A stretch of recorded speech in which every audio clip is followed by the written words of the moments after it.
Hello students. हमारा आज का टॉपिक है economic importance of gymnosperms. Students, आज के लेक्चर में हम जिम्नोस्पर्मिक प्लांट्स के इकोनॉमिक इम्पोर्टेंस या आर्थिक महत्व के बारे में पढ़ेंगे। जिम्नोस्पर्मिक प्लांट्स और उनके प्लांट पार्ट से ऐसे बहुत से प्रोडक्ट्स बनते हैं जिनका आर्थिक उपयोग लिया जाता है। जैसे बहुत से एडिबल प्रोडक्ट्स हैं, मीन्स खाने योग्य वस्तुएं हमें जिम्नोस्पर्मिक प्लांट से प्राप्त होती हैं।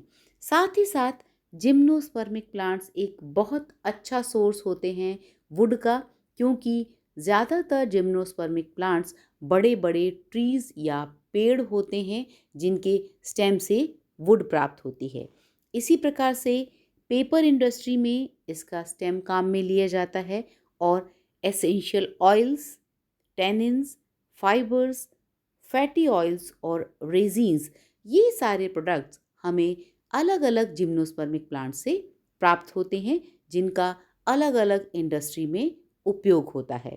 इसी प्रकार से जिम्नोस्पर्मिक प्लांट्स के कुछ प्रोडक्ट्स ऐसे हैं जिनकी मेडिसिनल वैल्यू है, मीन्स उनका उपयोग अलग अलग बीमारियों के इलाज में किया जाता है।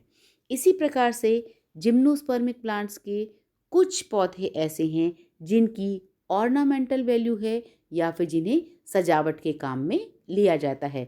इन सभी के बारे में आज के लेक्चर में हम डिटेल में पढ़ेंगे।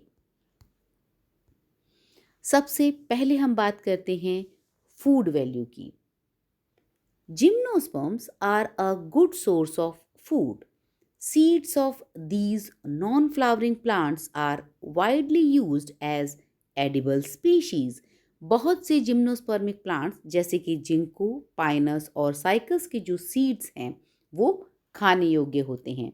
इसी प्रकार अ few species of gymnosperms are a good source of starch and are also used in the production of sago. और बहुत से जिम्नोस्पर्मिक प्लांट्स ऐसे हैं जिनसे स्टार्च प्राप्त होता है और इनका उपयोग सागो या साबूदाना बनाने में किया जाता है। Sago starch obtained from pith and cortex of stem of Cycas revoluta और Cycas rhamphai. साइकस रिवोल्यूटा का जो स्टेम है उसके पिथ और कॉर्टेक्स से एक स्टार्च प्राप्त होता है जो साबूदाना बनाने के काम में आता है। Seed starch obtained from seeds of Cycas rhamphai. It is prepared into flour and cooked before eating. इसी प्रकार से साइकस रम्फाई का जो सीड स्टार्च है उससे भी खाने के लिए फ्लोर बनाया जाता है जिसे पकाकर खाया जाता है। सीड्स ऑफ पाइनस जियार्डियाना, जिसे हम चिलगोजा के नाम से जानते हैं, वो भी भूनकर खाए जाते हैं। Kaffir bread prepared from the stem pith of encephalartos, यहाँ पर एक प्रकार का ब्रेड है जो हमारे पिथ, जो स्टेम की पिथ है उससे बनाई जाती है। इसी प्रकार से young leaves of cycas cooked as vegetables, cycas के जो प्लांट है उसकी यंग लीव्स मीन्स जो छोटी सॉफ्ट पत्तियां हैं वो वेजिटेबल्स के रूप में यानी कि सब्जी के रूप में पकाकर खाई जाती हैं। अब हम बात करते हैं मेडिसिनल इम्पोर्टेंस या मेडिसिनल वैल्यू की। एफेड्रिन एक प्रकार का एल्केलॉइड है। It is extracted from ephedra used in treating asthma, cough, cold and bronchitis. Ephedrine जो कि एफेड्रा से प्राप्त होता है, ये एक प्रकार का एल्केलॉइड्स है। इसका उपयोग अस्थमा, कफ, कोल्ड या ब्रोंकाइटिस में जितनी भी सांस की तकलीफ़ें हैं उनको दूर करने में जो दवाई बनती है उसमें एफेड्रिन का उपयोग किया जाता है। Tincture of ephedra is a cardiac stimulant, और ये एक कार्डियक स्टिमुलेंट के रूप में भी काम में लिया जाता है। Anti cancerous drug called taxol is obtained from the bark of taxus. इसी प्रकार से जो हमारा टेक्सस एक जिम्नोस्पर्मिक प्लांट्स है उससे टेक्सोल नामक एल्केलॉइड प्राप्त होता है और इसका उपयोग कैंसरस ड्रग के रूप में किया जाता है। The juice is extracted from young leaves of Cycas revoluta is used for curing blood vomiting and flatulence। और जो साइकस रिवोल्यूटा है उसकी जो यंग पत्तियां हैं उसके जूस को हम ब्लड वॉमिटिंग को रोकने के लिए और फ्लैटुलेंस मीन्स पेट फूलना आदि बीमारी के क्योर के रूप में किया जाता है। In Assam, the pounded stem of Cycas pectinata is used as a hair wash for diseased hair roots। और इसी तरीके से असम में भी जो साइकस की पत्तियां हैं उनके साइकस का जो स्टेम है उसको उसके रस को हेयर वॉश करने के काम में लिया जाता है। जिनकी जो हेयर रूट्स हैं उनके अंदर कोई डिजीज़ हो उनको दूर करने के लिए काम में लिया जाता है। इस प्रकार से हमारे जिम्नोस्पर्म के जो प्लांट्स हैं उनकी अलग अलग प्रोडक्ट अलग अलग बीमारियों के क्योर में काम में लिए जाते हैं। Industrial use. Gum. Cycas gum used as adhesive, antidote for snake bite and using malignant ulcer. Cycas से जो गम या गोंद प्राप्त होता है वो अडहेसिव के रूप में काम में लिया जाता है, मीन्स एक गोंद चिपकाने वाले पदार्थ के रूप में काम में आता है। साथ ही साथ ये एक एंटीडोट का काम करता है स्नेक बाइट से बचाने के रूप में। एंड यूजिंग मैलिग्नेंट अल्सर, और जो मैलिग्नेंट अल्सर है उसके क्योर के लिए भी काम में लिया जाता है। टेनिन्स। इसी तरीके से हमारा जो जिम्नोस्पर्मिक प्लांट्स हैं उनसे टेनिन प्राप्त होते हैं। ये tannins extracted from bark of araucaria, pinus और सिकोया। इनकी बार्क से जो टेनिन प्राप्त होता है उसको लेदर इंडस्ट्री में काम में लिया जाता है। Canada balsam. It is turpentine obtained from Abies balsamia and used as a mounting medium in biological preparations।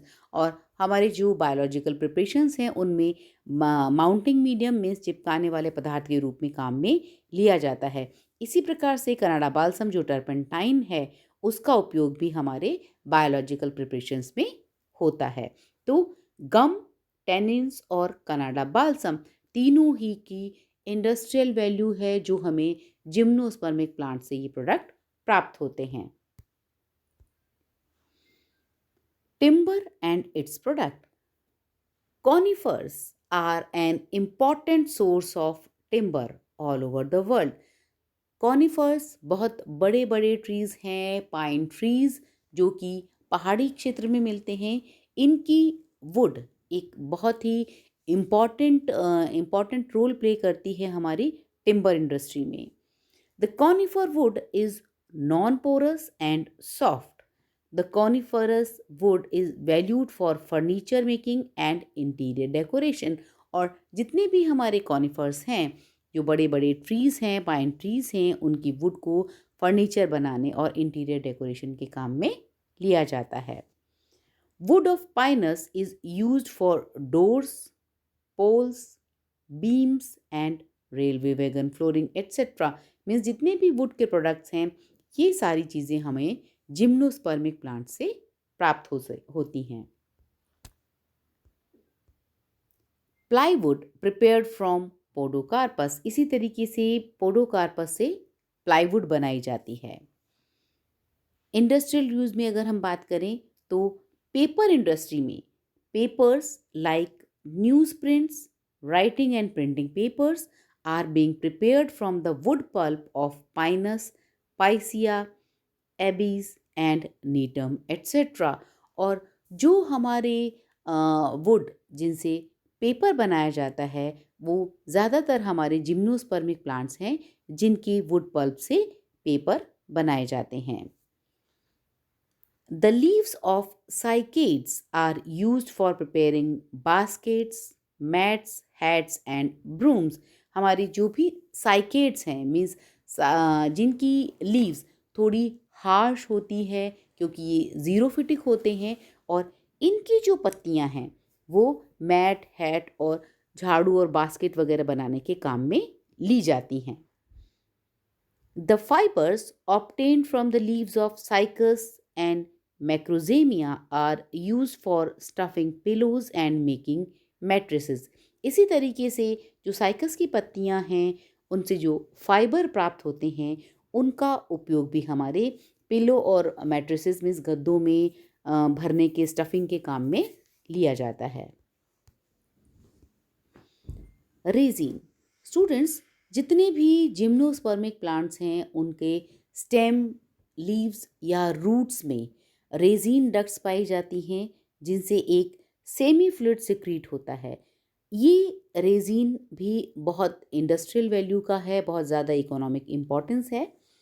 Resin is a semi fluid secreted by special tubes which contains terpenes, resin acids and esters. ये जो resin secrets होते हैं उसके अंदर terpenes, resin acid और esters present होते हैं। It solidifies on exposure to air, और जैसे ये लिक्विड फॉर्म में होते हैं लेकिन जैसे ही ये एयर के कांटेक्ट में आते हैं ये सॉलिड यानी कि ठोस रूप में बदल जाते हैं। Therefore it plugs the places of injury, और ये जो सिक्रीशन है प्लांट्स उस जगह पर करते हैं जहाँ पर कोई इंजरी हो जाती है, मीन्स प्लांट की कोई ब्रांच टूट गई हो तो वहाँ पर ये रेजिन सिक्रीट करते हैं और वहाँ पर ये उस एरिया को ब्लॉक कर देते हैं, क्योंकि जैसे ही ये एयर के कांटेक्ट में आते हैं ये हार्ड हो जाते हैं। It helps in sealing female cones after pollination, और इसी तरीके से जब फीमेल कोन्स में पॉलिनेशन हो जाता है, पॉलन ग्रेन से मेल गैमेट अंदर एंटर कर जाते हैं, उसके बाद उसकी एंट्री को ये सील कर देते हैं रेजिन सिक्रीट करके। Scale leaves around leaf basis and apical birds, इसी तरीके से जो स्केली लीव्स होती हैं उनके लीफ बेसिस पर भी रेजिन सिक्रीट होते हैं और एक तरीके से ये वुंड को हील करने का काम करते हैं। Resin retains water, it is antiseptic and toxic to the pest. जो जितने भी पेस्ट होते हैं मीन्स कीड़े मकोड़े हैं, इनके लिए ये टॉक्सिक होते हैं और एक एंटीसेप्टिक का काम करते हैं। Therefore it prevents microbial and insect attack. तो जहाँ पर भी पेड़ों में कोई इंजरी हो, वहाँ पर वुंड हो जाए, घाव हो जाए, तो ये जो रेजिन है ये सिक्रीट होकर के एयर के कांटेक्ट में आकर हार्ड हो जाते हैं और उस जगह को सील कर देते हैं। इस तरीके से ये हमारे प्लांट्स को माइक्रोबियल और इंसेक्ट अटैक से बचाते हैं। Resin is commercially extracted and distilled to obtain turpentine and rosin, क्योंकि ये जो टर्पेंटाइन और रोजीन एल्केलॉइड्स हैं इनको कमर्शियली एक्सट्रैक्ट किया जाता है, मीन्स स्टेम की बाग से निकाल लिया जाता है। Rosin is used in water proofing, sealing joints and preparation of writing papers, और इनकी जो क्वालिटीज़ हैं जो प्लांट्स को प्रोटेक्ट करने के लिए थी उनका उपयोग हम वाटर प्रूफिंग और जॉइंट्स को सील करने और राइटिंग पेपर्स बनाने के काम में लेते हैं। Turpentine is used as solvent in paints, polishes and wax. जितने भी पेंट्स या पॉलिशेस हैं इनमें एक अजीब सी स्मेल होती है, ये टर्पेंटाइन की वजह से होती है, और ये जो टर्पेंटाइन है वो हमें जिम्नोस्पर्मिक प्लांट से ही प्राप्त होता है। It is employed medicinally in removing pains, curing bronchitis and expelling worms, और ये जो टर्पेंटाइन्स हैं इनका उपयोग मेडिसिनल वैल्यू भी है, मीन्स मेडिकल इंडस्ट्री में भी इसका उपयोग होता है। ये पेन्स को रिमूव करने में, ब्रोंकाइटिस को क्योर करने में, मीन्स सांस की जो तकलीफ़ है उसको दूर करने में, और वर्म्स जो पेट में कीड़े हो जाते हैं उसको दूर करने के काम में भी लिया जाता है। Source of oils, oil extracted from seeds of cycas revoluta, macrozamia, pinus cembra and cephalotaxus are used as edible oils, और बहुत से हमारे जिम्नोस्पर्मिक प्लांट्स ऐसे हैं जिनसे एडिबल ऑयल भी प्राप्त होता है। Red cedar wood, oil extracted from the heartwood of Juniperus virginia, is used for cleaning microscopic preparations and for oil immersion lenses. इसी प्रकार से जो रेड केदार वुड है उससे भी जो ऑयल एक्सट्रैक्ट होता है उसको भी हम माइक्रोस्कोपिक जो प्रिपरेशंस हैं उसके काम में लेते हैं और ऑयल इमर्शन लेंसेज में भी इनको काम में लिया जाता है। Oils obtained from Cedrus deodara and Septomeria japonica are used in preparations of perfume। इसी तरीके से हमारे कुछ जिम्नोस्पर्मिक प्लांट्स हैं, इनके ऑयल हमारे परफ्यूम इंडस्ट्री में काम में आते हैं। बहुत से जिम्नोस्पर्मिक प्लांट्स जो देखने में खूबसूरत हैं, उनकी ऑर्नामेंटल वैल्यू है और उन्हें सजावट के रूप में काम में लिया जाता है, जैसे कि ज़ेमिया, थूजा, पोडोकार्पस, जिंको बायलोबा, ओरोकेरिया और पाइनस। ये सभी देखने में खूबसूरत होते हैं और इनको सजावट के लिए काम में लिया जाता है। स्टूडेंट्स, अभी तक हमने बात की कि हमारे जिम्नोस्पर्मिक प्लांट्स के इकोनॉमिक इम्पोर्टेंस या आर्थिक महत्व क्या क्या हैं। आर्थिक महत्व के साथ साथ हमारे जो जिम्नोस्पर्म्स हैं उनकी इकोलॉजिकल इम्पोर्टेंस भी है, क्योंकि ये जो हमारे जिम्नोस्पर्म्स हैं वो बहुत से जो वाइल्ड लाइफ हैं उनको फूड प्रोवाइड करते हैं, साथ ही साथ हैबिटेट या आवास भी प्रदान करते हैं। बड़े बड़े जंगल हैं, ये हमारे बहुत से जो एनिमल्स हैं उन सभी के लिए फूड का बहुत अच्छा सोर्स हैं और हैबिटेट का भी। फॉरेस्ट प्रिवेंट सॉइल इरोजन, और जितने भी हमारे जिम्नोस्पर्म के फॉरेस्ट हैं, बड़े बड़े पेड़ होते हैं चूँकि ये, तो ये सॉइल इरोजन को भी रोकते हैं। Reduce green house effect gases, और जितनी भी ग्रीन हाउस इफेक्ट गैसेस हैं उन सभी को कम करने में भी इनका बहुत बड़ा उपयोग है। तो नॉर्मली जो भी ग्रीन प्लांट्स के उपयोग हैं उसी तरीके से हमारे जिम्नोस्पर्मिक प्लांट्स की भी इकोलॉजिकल इम्पॉर्टेंस है। सो स्टूडेंट्स, आज के लेक्चर में हमने बात की कि जिम्नोस्पर्मिक प्लांट्स के कौन कौन से आर्थिक महत्व हैं, साथ ही साथ इनकी इकोलॉजिकल इम्पॉर्टेंस के बारे में भी हमने पढ़ा। So this is all about today's lecture. Thank you.